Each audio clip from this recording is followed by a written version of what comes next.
Do you want to use Greatsword like this?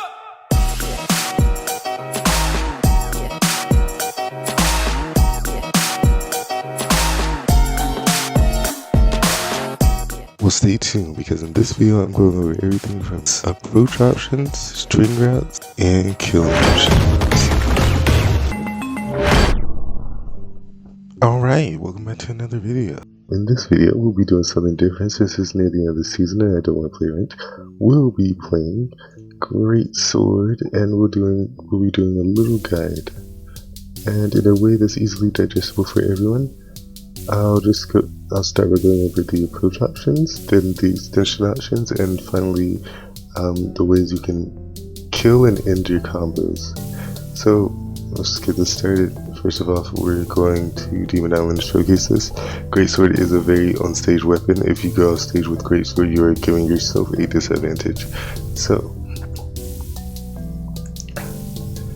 when you're on Greatsword, let's just get straight to the point.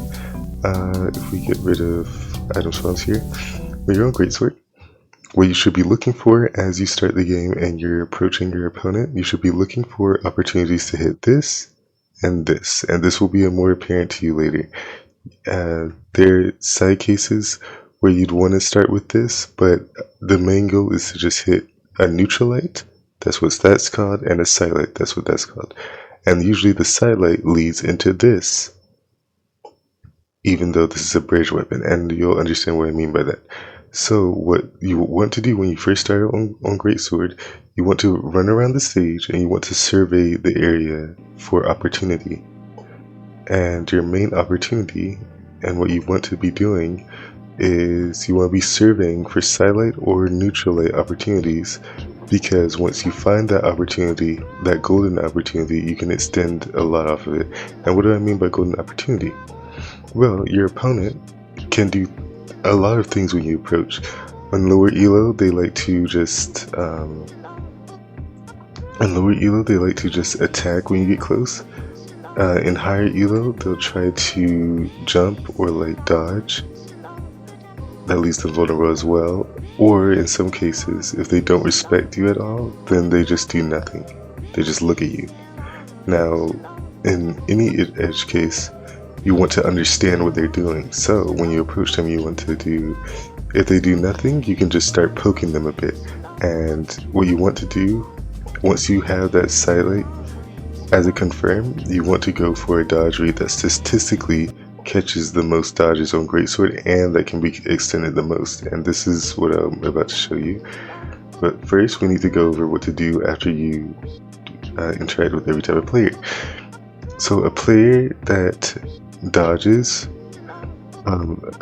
is either pressured, and usually this can come after like you hit them. If they do nothing, they'll start to be pressured, they'll be in the air, and they'll either be dodging back to stage or they'll just be dodging. This is when you use neutralite, and once you hit a neutralite after someone's in the air and they burnt a dodge, you have not that, you have all of this confirmed. Hold on.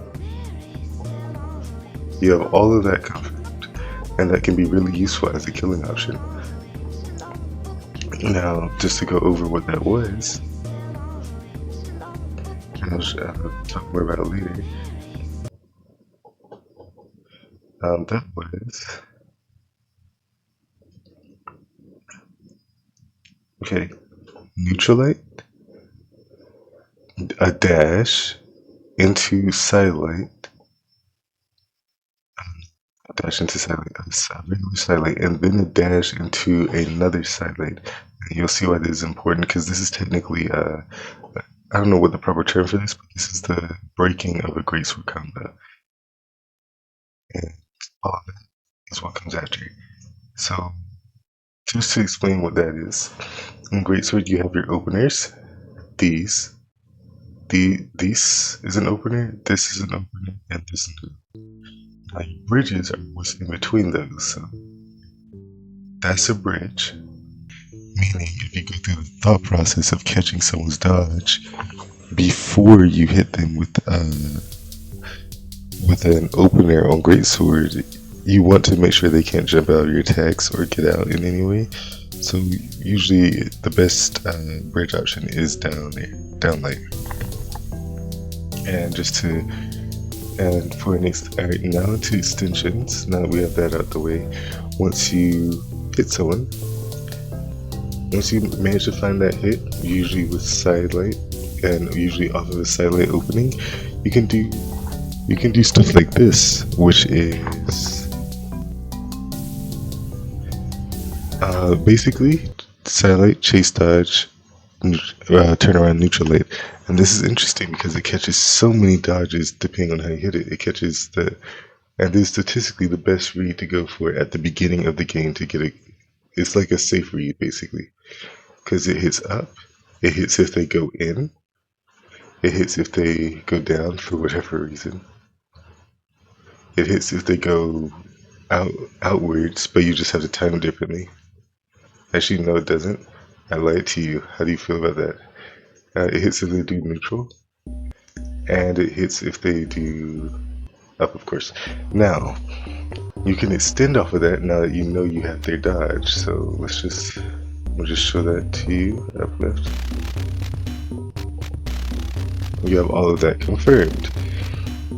Now, the best way to extend Greatsword combos beyond what's normally possible, because if you did that just with the information you have right now as of this part of the tutorial, you would most likely go for something like this, which wouldn't be optimal, but would be the most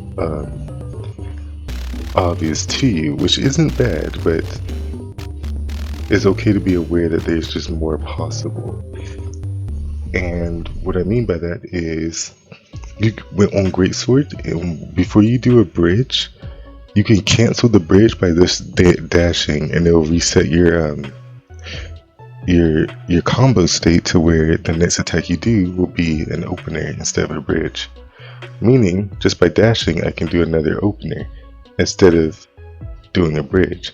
And when you do an opener, you'd be surprised how long of a window you have to do that bridge. As you can see there, I did it extremely late. And doing your bridge extremely late can allow you to catch dodges that you wouldn't really think about. So if they dodge neutral and you just wait for it, you can catch that with their bridge. If you know they're going to do that, you can just wait and do that. High tier Greatsword players abuse this. They automatically, they try to delay their attacks to where it catches a lot of dodges, and they'll abuse it in a way that just allows them to do that perfectly. But back on topic, right here, on extension routes, the way you want to extend your combo here, in the example I showed, is right there. I hit them with the side light, they break their dodge, I caught it, and then I went into a side light as a bridge. And here's the thing, I want to extend this further, I want to reset the bridge. So what do? In order to dash, what do? I just chase dodge forward, and then I do another side light. That's confirmed, they can't jump out of it. And now, since it's now considered an opener, I'm able to go for the bridge. Okay. And what that fully looks like is, what am I doing? Is that. And if I did that a little bit faster, they wouldn't be able to dodge. They wouldn't get their dodge, secondary dodge back. But now that we've gone through optimal extensions, just basically, another way you can do a combo cancel is if you jump and chase dodge downwards like that. Because as you can see, I just did opener into a downlight opener, and you could barely tell what I did there. But it's way more risky to go for that instead of a regular dodge, because when you dash, you're also able to survey the stage even more and just react to the things you see. Because now, obviously, in that case, they dodged outward, so I was able to react to that and catch their landing, which gave me a full confirm to go for even more. Now, of course, as I said on the beginning, let's see how long I've been recording. As I said in the beginning, if you go off stage with Greatsword, you're putting yourself in a really bad position. This weapon was not made to be played off stage. Like at all. Like at all. Like at all. That is very sad. So, your best bet whenever someone's getting back to stage, stay on stage. You want to, if they recover high, you want to wait for them to burn all their options and then recover them, or you want to just stay on stage and wait for them to land, because eventually they have to land on stage, and that's when you want to hit them with, of course, you want to be surveying the stage. You want to wait till they're vulnerable, or at least in the most vulnerable position they will be in, and then you want to full extend your combo when you have the chance. So, if they recover straight onto stage, that's even better for you. Like, if they do this, that's even better for you as a Greatsword player. And if they're just, like, edge camping, there's not really much you can do about that as a Greatsword player, but you can kind of poke. This is a good position for you to poke at, but you generally still do not want to go off stage. Now, if you're talking on-stage kill options, there are quite a few. Let's turn up the damage. So let's say you racked up the damage on this Mako here. You can do, a very safe rate you can do that catches a multitude of dodges is this, and that's a satellite. This is satellite. This is satellite, a jump, and then a chase dodge into a reverse recovery.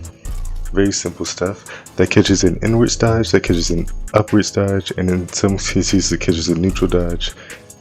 And the only dodge it doesn't catch is outwards and this way. Now that's really good. If you think your opponent will do nothing or they're just neutral dodge, you have this as an option to kill them. And if you time it just right, you can catch even more. Like, you can catch them going outwards.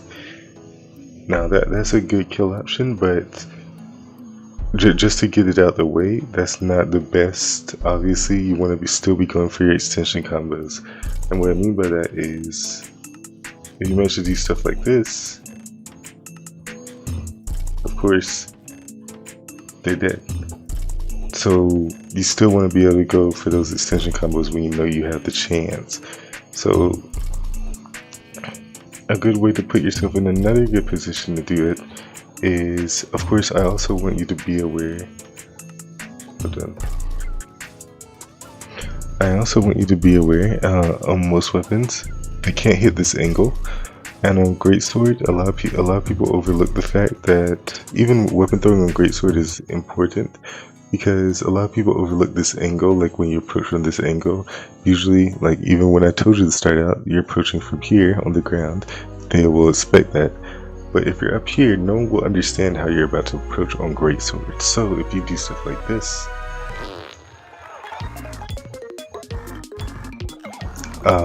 they won't expect that, and it'll be very hard for them to punish that if you keep doing that.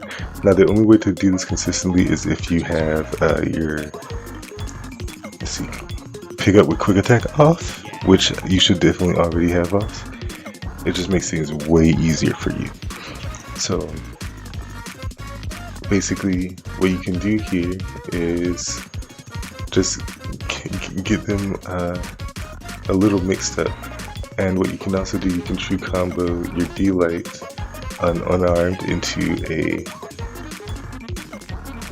this, which is good for you, because if they dodge after that, and you can react to their dodge, because in some cases you won't ever know where someone dodges, but if you try to go inside their hitbox when you hit them, and you know they're the type of person to dodge, you're able to just react in most cases to their dodge and just get those full extensions basically for free. And that you can do that a lot on lower elo players, very easily. Okay. Higher elo players will snap to the ground and kind of like dash around to avoid using their dodge, and you need to be aware of that and punish accordingly. Like, okay, so hopefully this helped someone. I know this was a short one, but I'm running out of content ideas, at least for this season, because I don't want to play ranked. But I hope you enjoyed, and I hope you learned something from this video. Alright, I'll see y'all in the next one. Oh yeah, There's also some tech you can do on Greatsword. If you're interested in that, you should watch this video, but I will show it right now. Okay, if you want to know how I just did that, go and watch this video. Alright, see ya.